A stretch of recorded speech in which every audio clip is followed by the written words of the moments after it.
கொளுத்தும் வெயிலையும் பொருட்படுத்தாமல் கட்டுக்கடங்காமல் திமிரி எழுகிற என் உயிரின் உயிரான விடுதலை சிறுத்தைகளே, உங்கள் அனைவருக்கும் என்னுடைய பணிவார்ந்த வணக்கத்தை தெரிவித்துக் கொள்கிறேன்.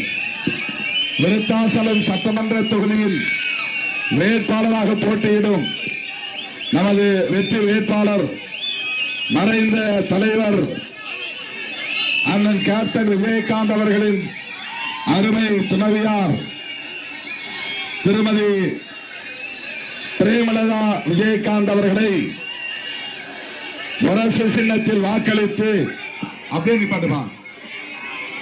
முரசு சின்னத்தில் வாக்களித்து அவரை பெருவாரியான வாக்குகளின் வித்தியாசத்தில் வெற்றி பெற செய்யுங்கள் என்று கேட்டுக் கொள்வதற்காக உங்களை தேடி வந்திருக்கிறேன். முரசு சின்னத்தில் வாக்களிப்பீர்களா? இந்த தொகுதியில் ஏற்கனவே கேப்டன் விஜயகாந்த் அவர்கள் கட்சி தொடங்கிய உடனேயே போட்டியிட்டு வெற்றி கண்ட மாவீரர். அவர் இன்று நம்மிடையே இல்லை. அவருடைய கருத்தியல் வாரிசாக, அவருடைய அரசியல் வாரிசாக இன்றைக்கு நம்மிடையே வந்திருப்பவர் திருமதி பிரேமலதா விஜயகாந்த் அவர்கள். தமிழக அரசியலில் செல்வி ஜெயலலிதாவுக்கு பிறகு ஒரு பெண்மணி துணையாக ஒரு அரசியல் இயக்கத்தின் தலைமை பொறுப்பை ஏற்று களத்திற்கு வந்திருக்கிறார் என்றால் அவரை வரவேற்கவும் வாழ்த்தவும் அவரை நாம் தூக்கி கொண்டாடவும் கடமைப்பட்டிருக்கிறோம். தமிழக அரசியலில் ஜெயலலிதா அம்மையாருக்கு பிறகு துணிச்சலாக அரசியல் களத்தில் கொள்கை பகைவர்களை எதிர்கொள்ளக்கூடிய ஆற்றல் வாய்ந்தவராக திருமதி பிரேமலதா விஜயகாந்த் அவர்கள் விளங்குகிறார். அவரை அதிமுக கூட்டணியில் சேர்ப்பதற்கு எவ்வளவோ முயற்சிகளை மேற்கொண்டார்கள். ஆனால் அவர் மிகவும் சாதுரியமாக அந்த கூட்டணி பிற்போக்கு சக்திகளின் கூட்டணி, பாஜக இடம்பெறுகிற கூட்டணி, வலதுசாரிகளின் கூட்டணி, கொள்கை முரண்பாடு உள்ளவர்கள் ஒன்று சேர்ந்து உருவாக்கி இருக்கிற கூட்டணி, அந்த கூட்டணிக்கு நான் வரமாட்டேன் என்று துணிந்து முடிவெடுத்து திராவிட முன்னேற்ற கழக தலைவர் அண்ணன் தளபதி மு.க. ஸ்டாலின் அவர்களின் தலைமையிலான மதசார்பற்ற முற்போக்கு கூட்டணியில் தேமுதிகவை இணைத்துக் கொண்டார். அன்றைக்கு தமிழ்நாடு அரசியல், தமிழ்நாடு முழுவதும் தமிழ்நாடு அரசியலில் பரபரப்பு தொற்றிக் கொண்டது.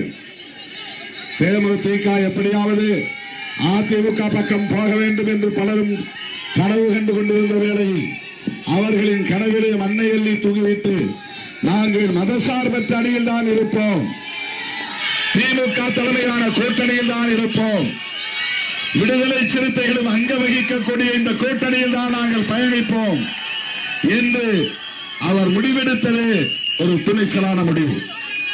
அதை விடுதலை சிறுத்தைகள் கட்சியின் சார்பில் நாம் மனப்பூர்வமாக வரவேற்கிறோம். மக்கள் நல கூட்டணியின் தலைவராக, முதலமைச்சர் வேட்பாளராக அண்ணன் கேப்டன் விஜயகாந்த் அவர்கள் நம்மை எல்லாம் வழிநடத்தினார். அப்போது விடுதலை சிறுத்தைகளை அவர் எவ்வளவு நேசித்தார் என்பதை நாம் களத்தில் கண்டோம். என் மீது எவ்வளவு பிரியம் கொண்டிருந்தார் என்பதை நீங்கள் மேடைகளிலே பார்த்திருப்பீர்கள். என்னை பார்க்கிற போதெல்லாம் தாவி என்னை தழுவுவது, கட்டி அணைப்பது, தட்டி கொடுப்பது, ஊக்கப்படுத்துவது என்பதை தன்னுடைய கடமையாக கொண்டிருந்தவர் அண்ணன் கேப்டன் விஜயகாந்த் அவர்கள். அவரோடு பயணித்த காலம் வாழ்நாளில் மறக்க முடியாத ஒரு பொற்காலம் என்று சொல்லலாம். அந்த அளவுக்கு குழந்தை உள்ளம் கொண்டவர். உள்ளொன்று வைத்து வெளியே ஒன்று பேசுகிற பழக்கம் அவரிடத்திலே இல்லை. எதையும் துணிச்சலாக பேசக்கூடியவர், எல்லோரிடத்திலும் அன்பு காட்டக்கூடியவர், நம்மை போன்ற எளிய மக்களை அரவணைக்கக்கூடியவர். அப்படிப்பட்ட ஒரு நல்ல தலைவர் இன்று நம்மிடையே இல்லை. அவர் இல்லை என்றாலும் அந்த இடத்தை இட்டு நிரப்பக்கூடிய வகையில் தான் ஒரு பெண்ணாக இருந்தாலும் ஆணாதிக்கம் நிறைந்த இந்த அரசியல் களத்தில் நம்மால் செயல்பட முடியுமா என்று தயங்காமல், எத்தகைய ஆதிக்கம் இருந்தாலும் அதை எதிர்கொள்ள என்னால் முடியும் என்கிற அந்த துணிச்சலோடு களத்திற்கு வந்திருக்கிற திருமதி பிரேமலதா விஜயகாந்த் அவர்களை நாம் பெருமையோடு வரவேற்க கடமைப்பட்டிருக்கிறோம். தேமுதிகவுக்கு கூடுதலாக சீட்டு கொடுத்து விட்டார்கள். திருமாவளவனுக்கு குறைத்து கொடுத்து விட்டார்கள். திருமாவளவன் நீண்ட காலமாக திமுகவோடு பயணிக்கிறவர். ஆனால் அவரை குறைத்து மதிப்பிட்டு விட்டார்கள் என்றெல்லாம் சமூக ஊடகங்களிலே பேசினார்கள். அப்போதே அவர்களுக்கு நான் பதில் சொன்னேன். மீண்டும் சொல்ல, தேமுதிக என்பது எதிர்கட்சியாக தமிழ்நாட்டில் இருந்த ஒரு கட்சி. ஜெயலலிதா அம்மையார் முதலமைச்சராக இருந்த போது எதிர்கட்சி தலைவராக இருந்து பணியாற்றியவர் மறைந்த தலைவர் கேப்டன் விஜயகாந்த் அவர்கள். ஒரு எதிர்கட்சிக்குரிய மரியாதையை தமிழக அரசியலில் தர வேண்டியது கூட்டணி தலைவராக இருக்கிற அண்ணன் முத்துவேல் கருணாநிதி ஸ்டாலின் அவர்களின் பொறுப்பு. அதை உணர்ந்த இயக்கம்தான் விடுதலை சிறுத்தைகள் கட்சி. அண்ணன் ஸ்டாலின் அவர்களோடு நான் பேசும்போது சொன்னேன், தேமுதிகவுக்கு நீங்கள் எவ்வளவு வேண்டுமானாலும் இடம் கொடுங்கள், அதிலே எங்களுக்கு எந்த பிரச்சனையும் இல்லை. அந்த கழகம் தேமுதிக நம்மோடு வந்ததே நம்முடைய அணிக்கு மிகப்பெரிய வலிமை கூடியிருக்கிறது. ஆகவே தேமுதிகவை அதிமுக இழுத்துச் செல்ல முயன்ற நிலையில் அவர் அதற்கு இணங்காமல் நாங்கள் திமுகவோடு தான் போயிருக்கிறோம் என்று சொன்ன நிலையிலேயே, இணைந்திருக்கிற நிலையிலேயே அவருக்கு எத்தனை இடங்கள் வேண்டுமானாலும் அள்ளி கொடுக்கலாம், அதை நான் வரவேற்கிறேன் என்று வெளிப்படையாக அண்ணன் முதலமைச்சர் ஸ்டாலின் அவரிடத்தில் நான் கூறினேன். அவர்கள் நம்மிடையிலே குழப்பத்தை உண்டு பண்ண பார்க்கிறார்களாம். தேமுதிகவுக்கும் விடுதலை சிறுத்தைகள் கட்சிக்கும் இடையிலே முரண்பாட்டை உருவாக்கி ஒருவருக்கொருவர் பகை கொண்டு ஆதரவு இல்லாமல் நாம் கூட்டணியிலே ஒருவருக்கொருவர் எதிர்த்து நிற்க வேண்டும் என்பது அவர்களின் நோக்கம். அதற்கு நாம் ஒருபோதும் இடம் கொடுக்க கூடாது. கடலூரிலே முதலமைச்சர் வந்தபோது நான் பேசினேன், வேட்பாளர்களை அறிமுகப்படுத்துவது திருமாவளவன் கடமை அல்ல, திருமாவளவனின் வேலை அல்ல. நான் கூட்டணி கட்சி தலைவர், அவ்வளவுதான்.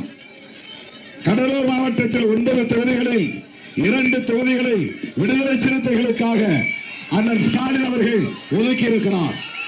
அப்போது நான் அந்த 2 பேரை பெயரை சொல்லி, பண்ருட்டி வேட்பாளர், காட்டுமன்னார் கோயில் வேட்பாளர் அவர்களுக்கு வாக்களியுங்கள் என்று சொன்னபோது, ஒரு கட்சியின் தலைவர் என்கிற வரையிலே நான் விடுதலை சிறுத்தைகள் வேட்பாளருக்கு மட்டும் வாக்கு சேகரிப்பது நியாயமாக இருக்க முடியாது.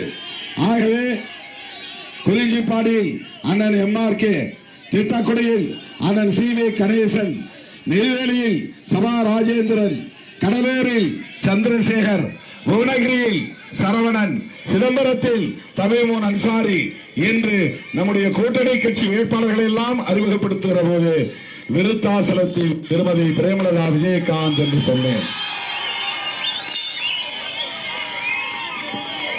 அப்படி நான் சொல்லுகிற போது வேட்பாளர்கள் எழுந்து வணக்கம் சொல்ல வேண்டும் என்ற எந்த கட்டாயமும் இல்லை, அந்த அவசியமும் இல்லை. ஏனென்றால் அறிமுகப்படுத்த வேண்டிய பொறுப்பு மாண்புமிகு முதலமைச்சருடைய பொறுப்பு.